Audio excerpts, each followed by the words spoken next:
Oh my goodness, ladies and gentlemen, it has been a busy couple of weeks. I haven't put out a What Sold video in a long time because I've been so busy what's selling. I'm going to go over a whole bunch of them with you. So stick around, let's get into it.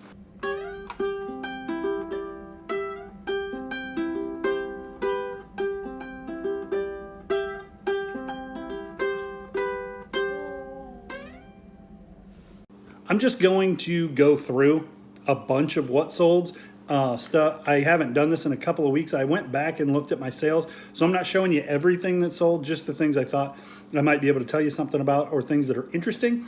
I don't even remember where I left off with the last what sold video, and I thought about going back and figuring out, but I'm like, let me just start with some of this stuff. We'll go through a couple of things, handful of things that I think are interesting and things that sold from these most recent haul videos that you guys have seen me do. I know I put on a video the other day where I was looking at a hickory handle golf club, and I didn't end up buying it. The guy wanted like $14 for it, and I don't really know much about them. But then I was at an estate sale recently, and I found two taped together for $1 at 50 cents a piece. I thought that was probably a good deal. They ended up selling for $40. Free shipping. The USPS has priority mail tubes. They like turn into a triangle. It makes it super easy for shipping things like golf clubs. And so I think I ended up being able to ship 2 golf clubs for like $9.99. So I'm $1 in, $9.99, $40 free shipping. That leaves me like $25 worth of profit. The Jurassic Park poster that sold, this one, it sold for $42 free shipping, and it shipped for like $9 or $10. I paid $10 for that, so it's going to end up more like $15 profit or so. But look at this. I don't normally show you guys the names of who bought this stuff, but this sold to Spielberg, which I think is interesting. And then I looked up the address, and it's just a little suburb outside of Los Angeles. And I'm like, did I just sell Jurassic Park memorabilia to Steven Spielberg? Probably not. But it's a fun thought. Anyway, the Pee Wee Herman blanket, beach towel, new with tag. Matt from Front Range Flips told me that I probably asked way too little for it, but it sat around a couple of days and didn't really get a lot of interest at $40. And then I ended up somebody sent me an offer for $33, and I was like, I have $5 into it. That's making profit. I don't know what it's worth. I guess had I looked at WorthPoint, there were a handful of them that had sold on WorthPoint, but I would have had to. You have to get a subscription to that, and I've thought about doing it a couple of times. I never have. I'm not worried about if it was something that was potentially worth $1,000. Maybe I'd lose a little sleep over it, but maybe it was worth twice. Maybe I missed out on like $30. I got it for cheap. I got it sold. We're moving on with life. Pull-ups. If you find these were 10 years old, they are Mater, and so they're out of print. Vintage diapers. The older, the better. Prints like Winnie the Pooh, Mickey Mouse, Cars do really well.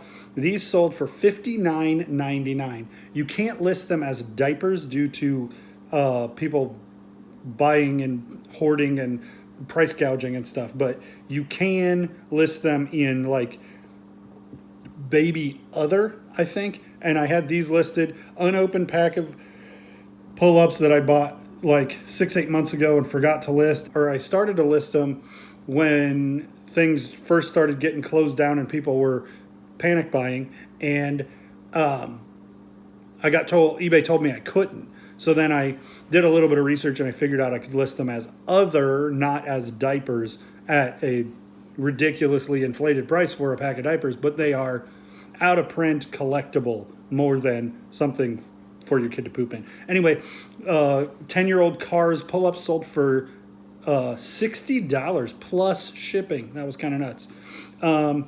Look at this. This is a wood burner. It's by Colwood Electronics. I don't know that all vintage wood burners do well, but this particular one, I picked it up at an estate sale thinking that it was a soldering gun, and then I was like, it's interesting. It's only $5. I'll take it home and figure out what it is.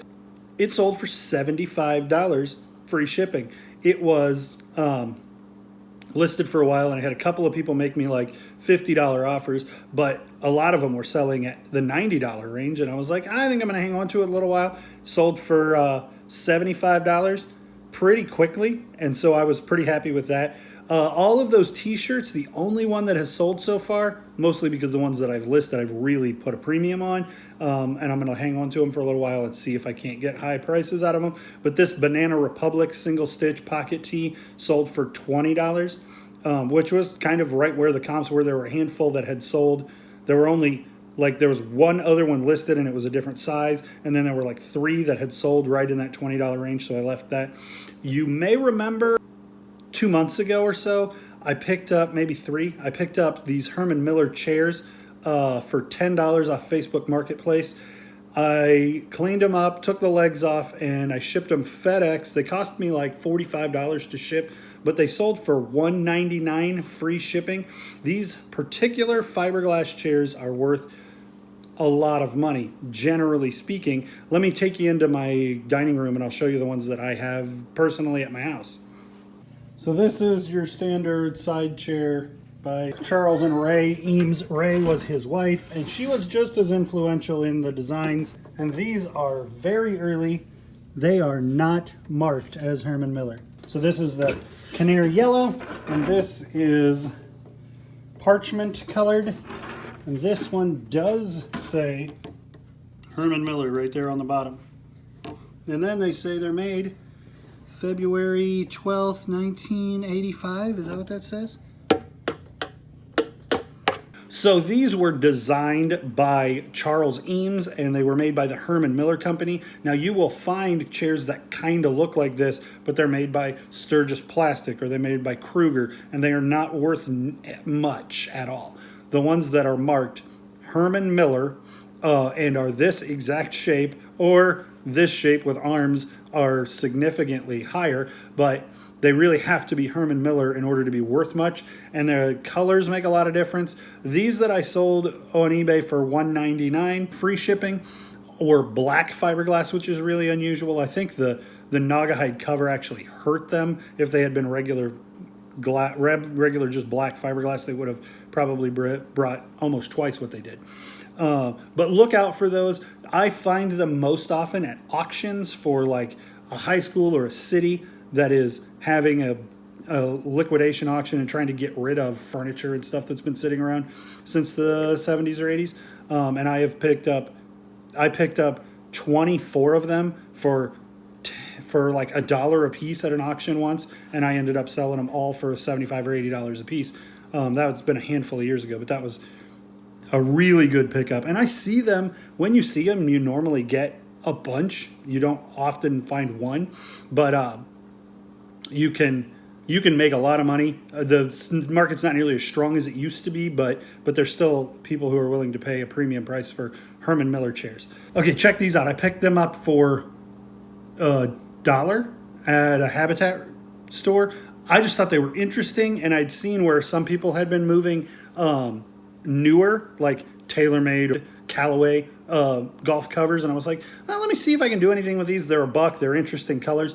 Turns out these older ones sell for quite a bit. I didn't really want to hang on to them forever, so I listed them together for $49.99 because that was kind of the comp on one set, and I thought that'll make them move quick, and it did. So 50 cents a piece into these, and I sold them for $50 for the pair of sets.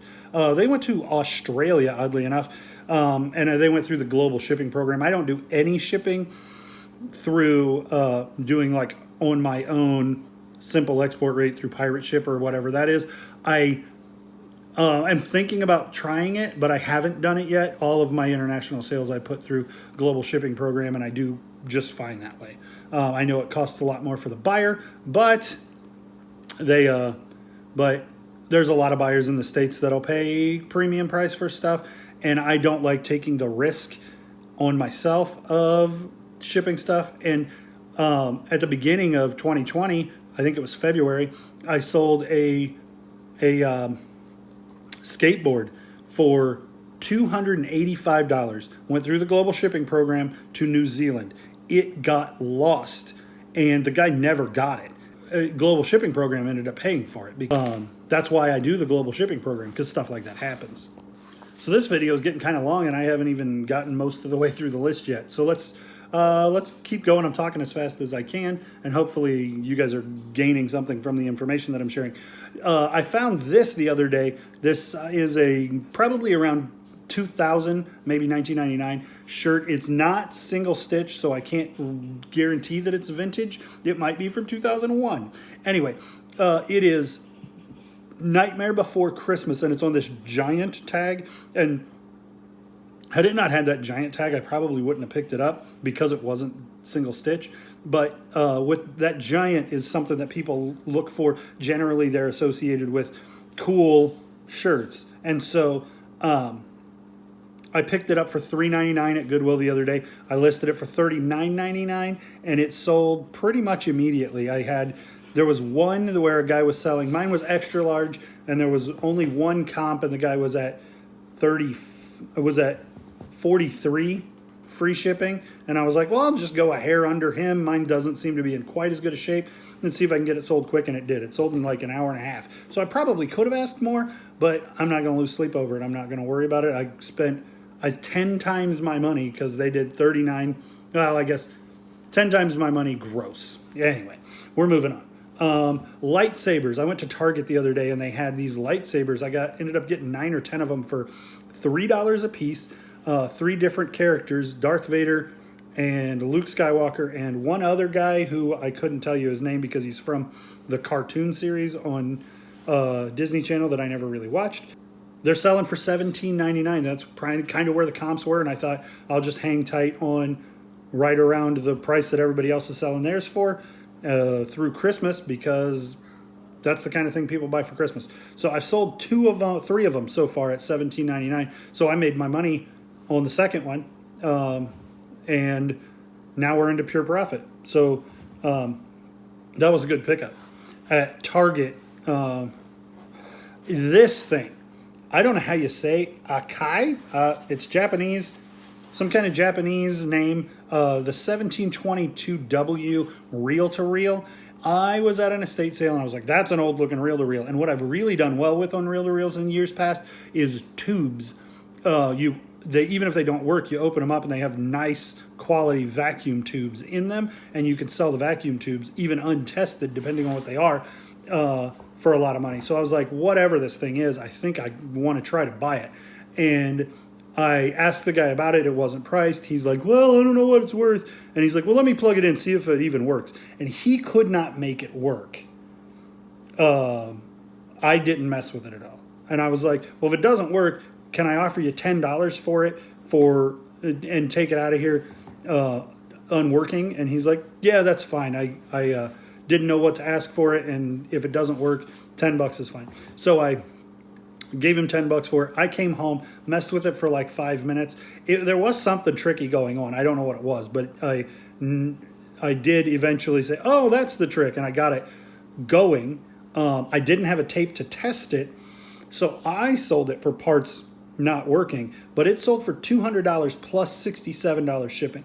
Comps on one that's like fully tested, gone through, new belts, that kind of stuff, $600 plus shipping. So I was like, if I can sell it for $200, then somebody on the other end can just do the work and refurbish it, and they can make another $200, or they can refurb it and use it and have a lot less money into it. So I always look out for vintage audio stuff. Some of it's really, really high end, and I find that from time to time at estate sales, and some of it's not super high end. But that was the estate sale. I think I showed the video. That was the estate sale where I ran over the Bulls trash can. I'm using that Bulls trash can so that it's in front of me all the time. It's in the storeroom where I have to put trash in it and remember, hey, don't run over stuff you find at an estate sale. Be about your wits. Fisher Price new old stock car. I showed you guys this when I found it. I paid $1 for it at a garage sale, and it sold for $29.99 free shipping.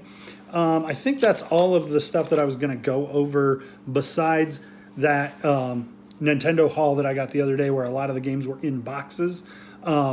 I sold a lot of them. I sold 19 games, and only one listing was multiple games. And so to 18 different people, I sold 19 games. Golf, the golf game that was complete in box sold for 21.50.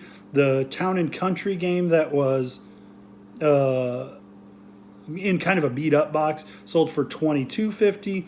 The Caesar's Palace, which is like the least desirable game, but it was in a nice box, it sold for $12.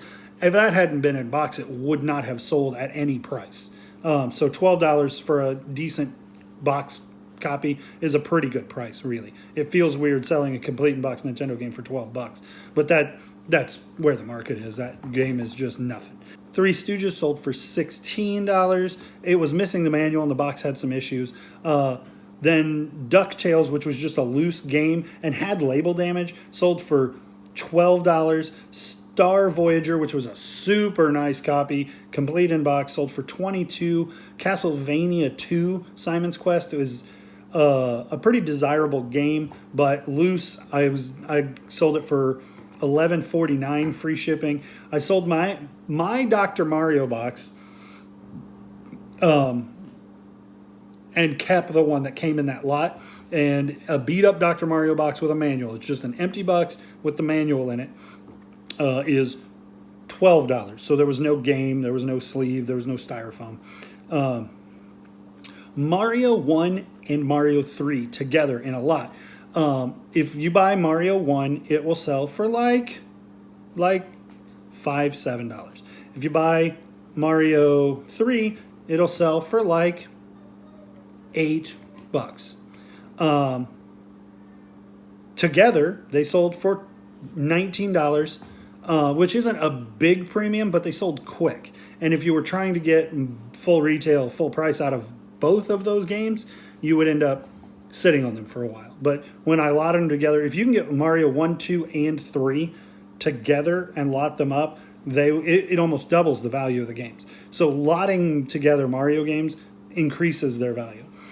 Zelda, the gold copy. Now, if you come up with a Zelda gold copy, you want to make sure it's not a 5-screw. You want to look at the color of the seal, and you want to make sure what you're comping is exactly the same item, because the round seal versus the white seal versus the Rev A versus the 3-screw and the 5-screw. There are so many variants, and Zelda is such a hot item that there are people who will collect every single variant of this particular game.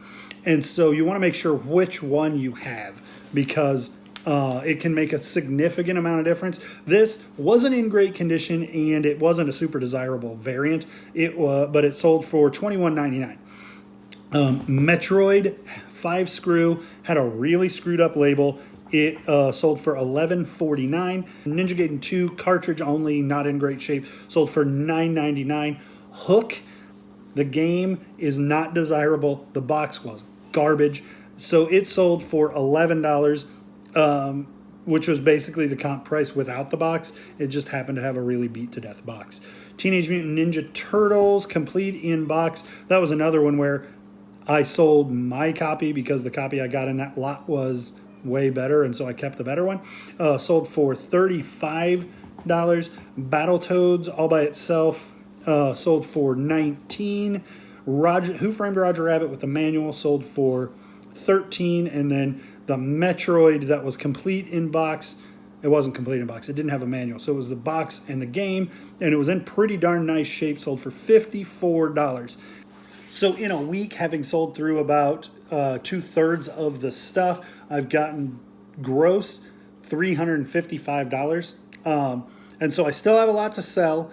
I know I have a couple of games in there, or I have a handful of Mario and Mario 1 and 3 packets that I have 5 of them. So that would be another $100 when those sell. And then there's still a handful of games in there. Everything's listed, but some of it's like I'm trying to get top dollar for, so it might take a little while for it to sell. But anyway, I've made $100 on that investment, or I've made $125 on that investment, and I haven't sold all of it yet.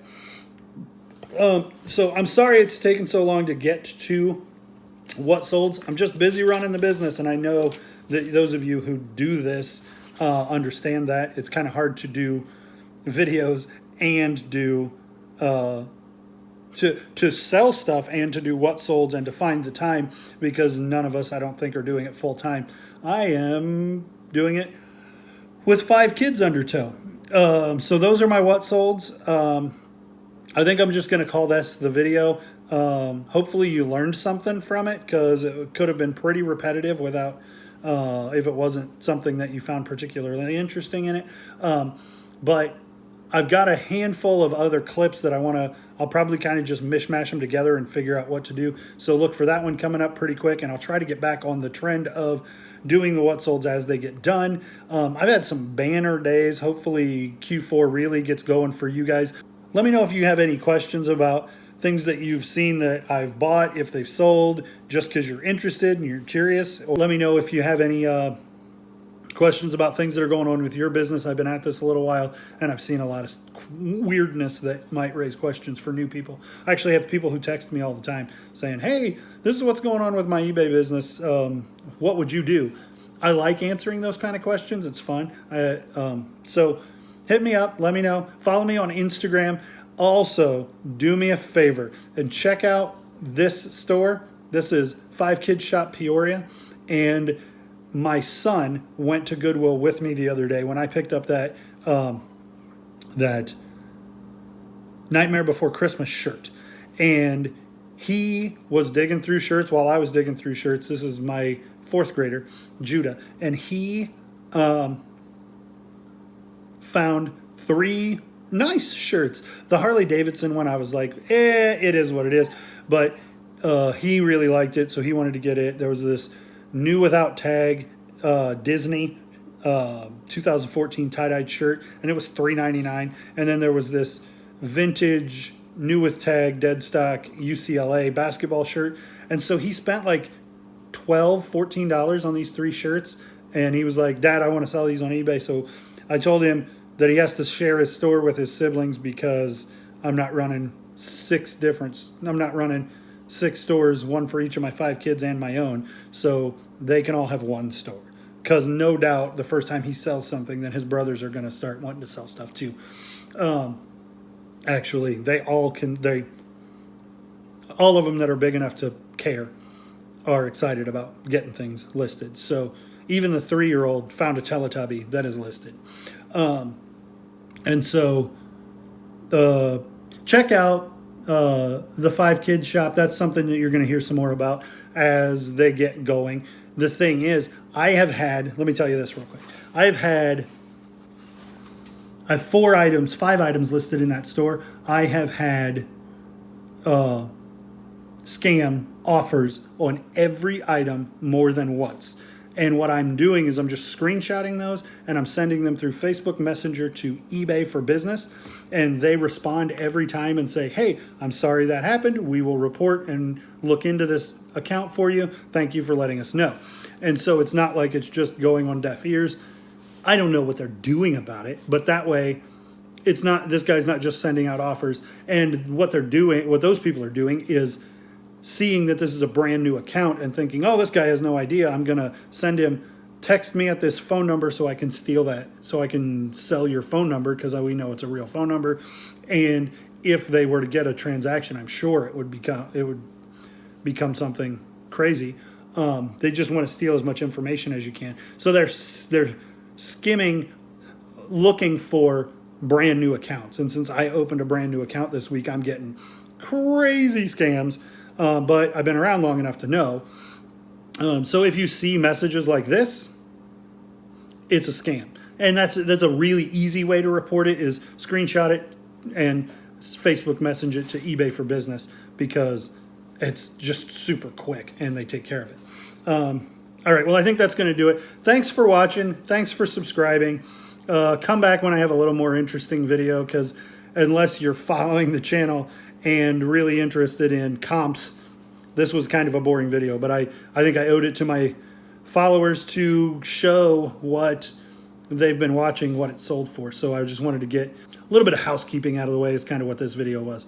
If you've seen something in a haul video and you're like, I wonder what that sold for, like those Bart shirts, I listed them for 50 and 70 respectively. They haven't sold yet because the 50 one had a hole, and the 70 one I keep getting like $40 offers, and I'm not ready to go that low yet. So, but if you see something that you're like, I think that was neat and I really want to know what it sold for, let me know. I feel weird that I didn't do every single sold item but some of it's just like vacuum cleaner parts that sold for $6 and you don't care. All right. Thanks, guys.